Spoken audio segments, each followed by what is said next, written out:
is Hamilton Elementary. Because we are limiting visitors to our building to only essential personnel, we would like to take you on a tour of our building to show how we are implementing mitigation practices due to COVID-19.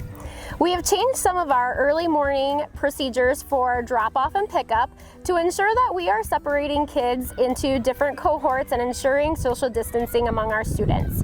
We have changed our morning drop-off to happen at 7:45 in the morning on the south side of the building, and the buses will be unloading on the north side of the building. Our students who go to morning recess are split up into two groups. One group is on the playground and one group is going to the gym. They are rotating every other week to ensure that we are keeping our groups in a cohort and not mingling our students during the day. We have painted spots and lines on our playground sidewalks to help students know where to line up for recess and visually maintain social distancing from their friends. Our recess teachers have worked on students with expectations on which door to walk into so our cohorts can remain together and not mingle while walking in from recess. As you can see, we've placed spots on the floor for students to use as a visual to help them keep their distance from their friends while they're in the lunch line. At our lunch tables, we have marked off spaces between students so students can keep their distance while eating at lunch. We have also put up plexiglass barriers between the staff and the students in the serving line to help keep them safe. The staff will be providing silverware onto the trays so students don't have to use a common utensil tray to get their materials. Every person who enters our building is required to wear a face covering of their choosing.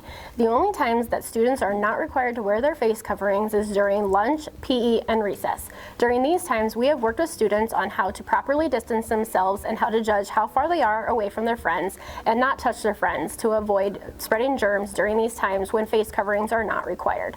Our staff and students have done an excellent job of implementing our new mitigation procedures and routines to effectively stay in school and keep each other healthy and safe.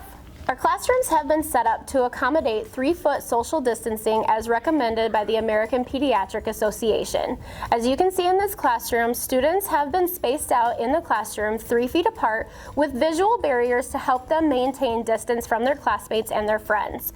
We have marked off spaces on the floor to help students visually line up while maintaining social distancing.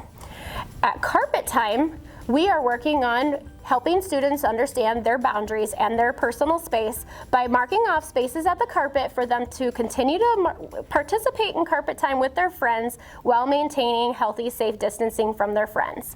During our centers, we are working on avoiding using common supplies as much as possible.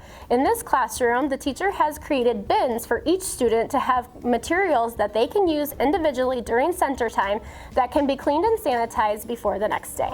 We have worked extensively with our students this week on establishing hand washing routines and proper hygiene.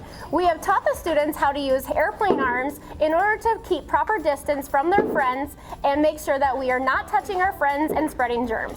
We hope that the tour of our building has helped everyone understand how we are implementing proper mitigation procedures and routines in order to keep our staff, students, and the public safe from the coronavirus. Thank you for your patience during this incredibly challenging time. Go Lynx, mask up.